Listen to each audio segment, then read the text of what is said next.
अपने ही बुने जाल में फंस गई हैं सेबी प्रमुख माधवी बुच और हिंडनबर्ग का और सेबी अडानी समूह के जो जिन हैं वो आपस में एक बार फिर से लड़ने के लिए बाजार में आ गए हैं। हिंडनबर्ग ने शनिवार की शाम को अपनी एक नई रिपोर्ट प्रस्तुत की है जिसमें उन्होंने सेबी प्रमुख माधवी बुच और उनके पति धवल बुच के ऊपर बड़े गंभीर आरोप लगाए हैं। और ये आरोपों को उन्होंने केवल ऐसे ही नहीं लगा दिए, पूरे तथ्यों के साथ दस्तावेजों के साथ अपनी रिपोर्ट सोशल मीडिया के माध्यम से शेयर की है। अब इस रिपोर्ट में जो कहा गया है कि माधवी बुच और उनके पति धवल बुच जो कंपनियां ऑफशोर कंपनियां होती हैं, सेल कंपनियां होती हैं, उसमें उन्होंने पहले ही अपनी राशि या वो व्यापार वो कर रहे थे। और जब इनको सेबी का डायरेक्टर बनाया जाना था उसके 2 या 3 दिन पहले उन्होंने अपनी जो सेल कंपनी थी उसके सारे शेयर अपने पति के नाम ट्रांसफ़र कर दिए और वो यहाँ आकर 2018 में सेबी की डायरेक्टर बन गई। सेबी की डायरेक्टर बनने के बाद उनको पूर्णकालिक डायरेक्टर बनाया गया था और उसके बाद से ये गोरख धंधा चल रहा था जो अब हिंडनबर्ग ने उजागर किया है। शायद यह बात दबी रह जाती, लेकिन जिस तरह से सेबी प्रमुख ने हिंडनबर्ग को एक नोटिस जारी करके जवाब मांगा था तो उसने नोटिस का जवाब तो दे दिया, साथ ही पूरी सेबी के बारे में, सेबी प्रमुख माधवी के बारे में पूरा इन्वेस्टिगेशन की रिपोर्ट तैयार की, उसके दस्तावेज तैयार किए और उनके कहाँ कहाँ निवेश थे या उनके पति अभी क्या कर रहे हैं, ये सारा खुलासा अपनी शनिवार की शाम को जो उन्होंने रिपोर्ट जारी की है उसमें ये घोषित कर दिया है। इसके बाद फिर एक बार राजनीति में बड़ा हड़कंप मच गया है। हिंडनबर्ग की रिपोर्ट में जो सबसे बड़ा आरोप है कि उन्होंने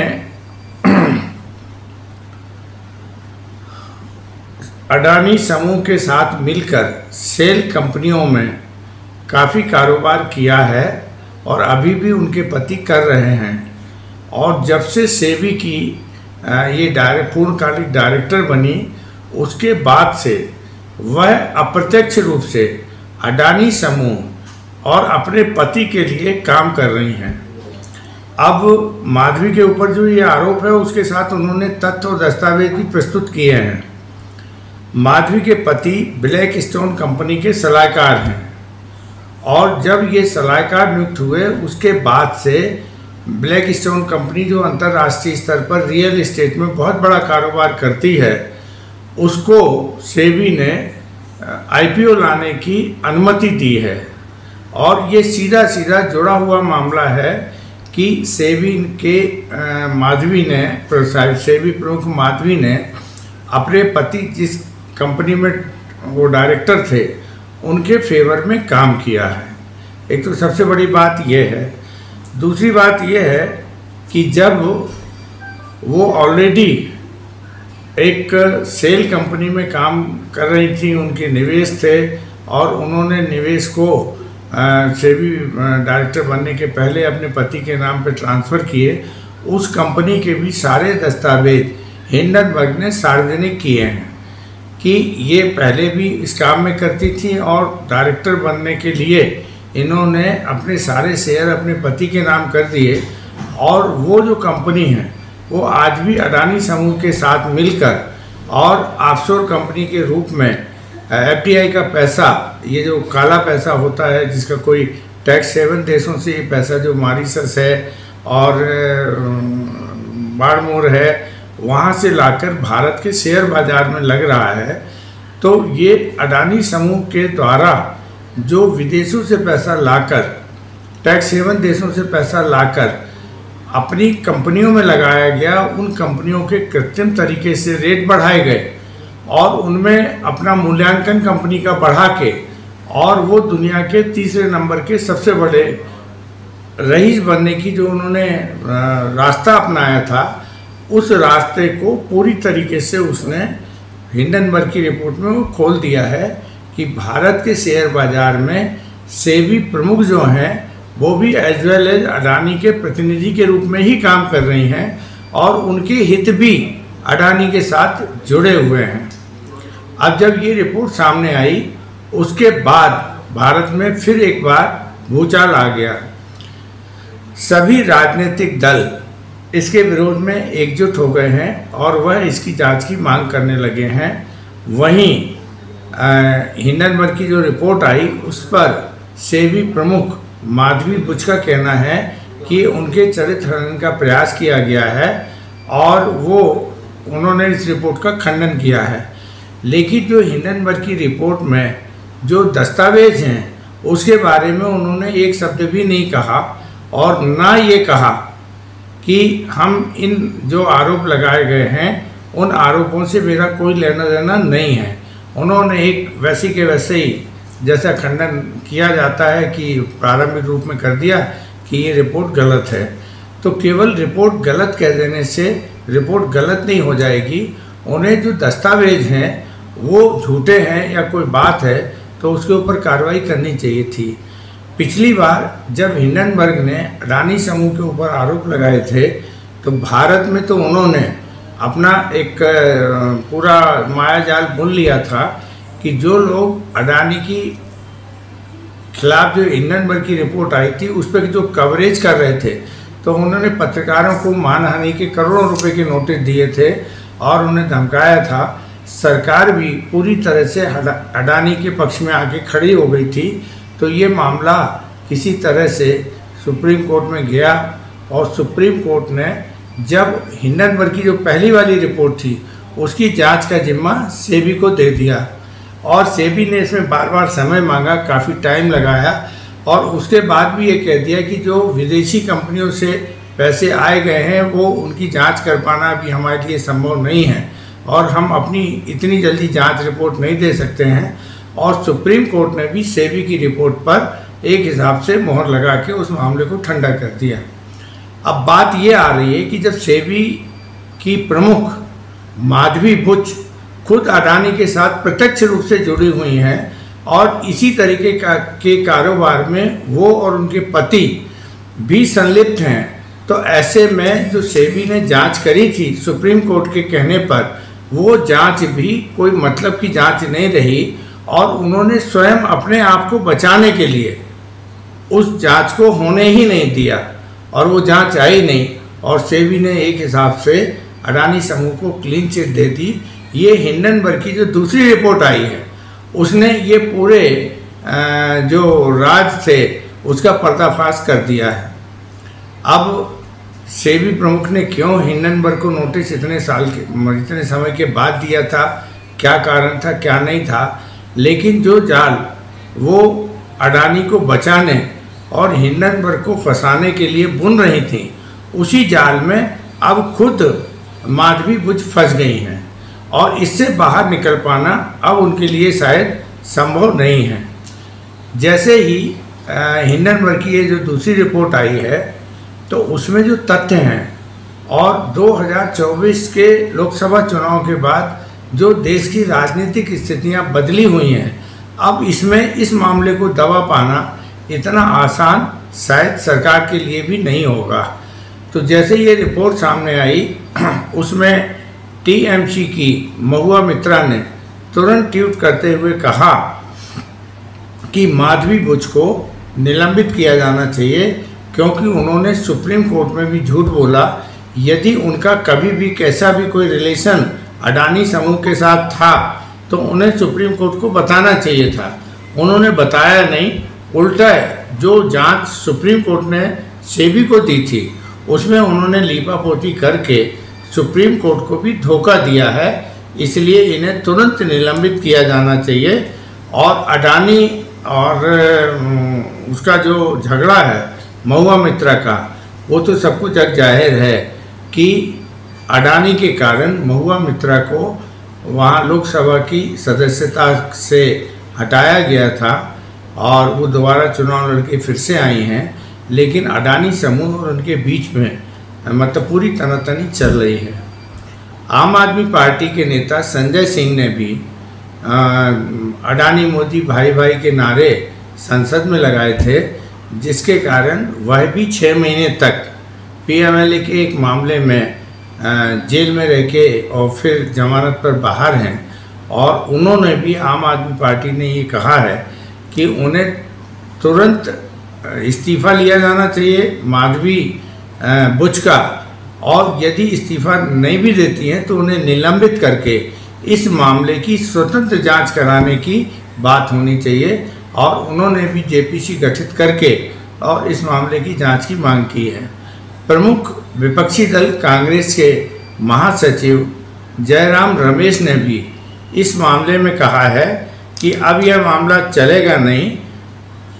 कांग्रेस पार्टी की ओर से भी जेपीसी की मांग करते हुए इस मामले को बड़े जोर शोर से उठाया जा रहा है। अब यह मामला धीरे धीरे तूल पकड़ता जा रहा है। शेयर बाजार में जिस तरह से कृत्रिम तरीके से खरीद बिक्री करके अडानी समूह की कंपनियों ने अपनी जो समूह की कंपनियां थीं उनको कई गुना ज़्यादा मूल्यांकन करवा लिया, बैंकों से लोन ले लिए, शेयर बाज़ार से निवेशकों के पैसे लिए और बड़ी तेज़ी के साथ उन्होंने पिछले 5-6 वर्षों में बेलगाम घोड़े की तरह सरपट अडानी समूह ऊपर की ओर जा रहा था। भारतीय शेयर बाज़ार भी ऊपर की ओर जा रहा था। और इस सब में जो काला धन है तो ये बड़ी तेज़ी के साथ विदेशों से आके भारतीय शेयर बाज़ार में लगा और वो उसका उपयोग अब शेयर बाज़ार के द्वारा पैसे कमाने के लिए होने लगा। बात तो यहाँ तक कही जा रही है कि 2018 में जो नोटबंदी लागू की गई थी, उस नोटबंदी को लागू करने के पीछे उद्देश्य था कि इससे देश में जितना काला धन है वो ख़त्म होगा और रिजर्व बैंक ने जो नोट जारी किए हुए थे उससे कम नोट रिजर्व बैंक में जमा होंगे, तो देश का हज़ारों करोड़ रुपए का काला धन समाप्त होगा। लेकिन उल्टा हुआ, जैसे ही वो 1000-500 के नोट बंद किए गए और उसके बाद जितने भी पैसे रिजर्व बैंक में जमा, बैंकों में जमा होने थे,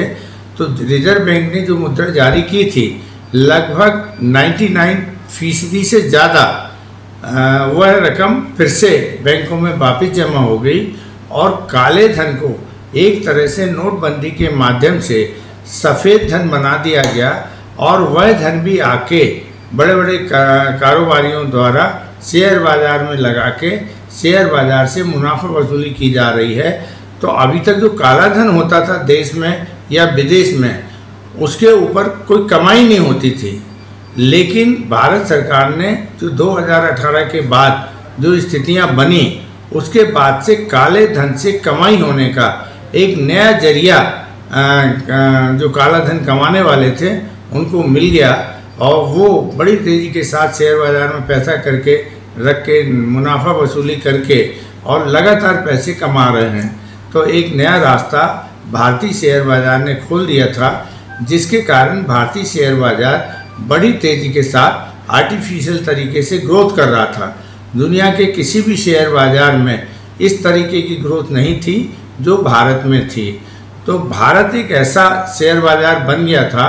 जहां पैसा निवेश करने के बाद यहाँ अच्छी मुनाफा वसूली होती थी, लोगों को रिटर्न मिलता था और देश का पैसा जब जब ये मुनाफा वसूली में शेयर बाज़ार गिरने को होता था तो भारतीय जीवन बीमा निगम, बैंकों, म्यूचुअल फंड और जो भारत सरकार की अन्य वित्तीय संस्थाएं हैं जिनकी जमा राशि होती थी, उसे बार बार शेयर बाज़ार में झोंका गया है, जिसके कारण अब स्थितियां एक के बाद एक विकराल होती चली जा रही हैं और ये जो मामला खुल के सामने आया है, तो सेबी प्रमुख की जिस तरह से अडानी समूह के साथ जुड़ाव है और जिस तरीके से माधवी बुच को पहले सेबी का पूर्णकालिक डायरेक्टर बनाया गया और जैसे ही पूर्व सेबी के जो अध्यक्ष थे वो सेवानिवृत्त हुए तो उन्हें सेबी का अध्यक्ष 3 साल के लिए बना दिया गया। उनका कार्यकाल 2025 तक है। तो ऐसे में एक हिसाब से ये कहिए कि 2018 से लेकर अभी तक पूरा का पूरा सेबी और अडानी और आपस में मिलके ही सारी योजनाएं बना रहे हैं, सारे काम कर रहे हैं और इसमें सेबी प्रमुख सीधे प्रत्यक्ष रूप से अब इन्वॉल्व होने के प्रमाण सारी दुनिया के सामने आ गए, देश के सामने आ गए हैं। अब अडानी समूह की बहुत सारी कंपनियों द्वारा ये कहा जा रहा है कि वो टैक्स हेवन देशों से बहुत बड़े पैमाने पर पैसा यहाँ पर लाया गया है। गौतम अडानी जी के जो भाई साहब हैं विनोद अडानी जी, वो टैक्स हेवन देश की उन्होंने सिटीजनशिप ले रखी है और वहाँ के जरिए ये सारी अडानी समूह की कंपनियों में पैसे का भारी लेन देन हुआ है और सही मायने में मनी लॉन्ड्रिंग के और PMLA एक्ट के तहत इन पर कार्रवाई होनी चाहिए थी, जांच होनी चाहिए थी, जो सरकार ने अभी तक ना तो कराई है और ना सरकार ये मानती है कि इस तरीके का कोई काम हुआ है। तो अब विपक्ष तो चूँकि थोड़ा सा पहले की तुलना में ज़्यादा मजबूत है और सभी विपक्षी दल मिलकर अब इस मामले में सरकार को घेर रहे हैं और JPC की मांग कर रहे हैं। अब देखते हैं इस मामले में क्या होता है, लेकिन जिस तरीके से हिंडनबर्ग काम करता है और उसकी रिपोर्ट में सारे इनके बैंक अकाउंट, इन्होंने कब ईमेल किए, कौन सी कंपनी इनकी साथ है, कौन सी कंपनी अडानी के साथ जुड़कर अभी भी काम कर रही है, ये सारे के सारे दस्तावेज उसने अपनी रिपोर्ट में दिए हैं। तो अब यदि उसने कोई गलत आरोप लगाए हैं तो उन दस्तावेजों को नकारने का काम ना तो माधवी बुच कर रही हैं, ना उनके पति धवल बुच कर रहे हैं और केवल ऊपरी ऊपरी ये कहा जा रहा है कि नहीं वो तो हिंडनबर्ग शॉर्ट सेलर कंपनी है, वो अस्थिरता फैला के और पैसा कमाती है और अस्थिरता फैलाने के लिए उसने सेबी प्रमुख पर आरोप लगाए हैं और इस कारण से हम उसकी कोई जांच नहीं करेंगे। लेकिन यह मामला इतना आसान नहीं रहा जितना आसान समझा जाता था और जिस तरीके से उसने सारे दस्तावेज अपनी रिपोर्ट में संलग्न किए हैं तो उससे अब एक अडानी समूह के लिए भी और माधवी बुच के लिए भी एक बहुत बड़ी परेशानी का कारण हो गया है और जिस तरीके का दबाव देखने को मिल रहा है तो जल्द ही माधवी बुच को इस्तीफा तो सेबी प्रमुख के पद से देना पड़ेगा, ये तय होता हुआ दिख रहा है। नमस्कार।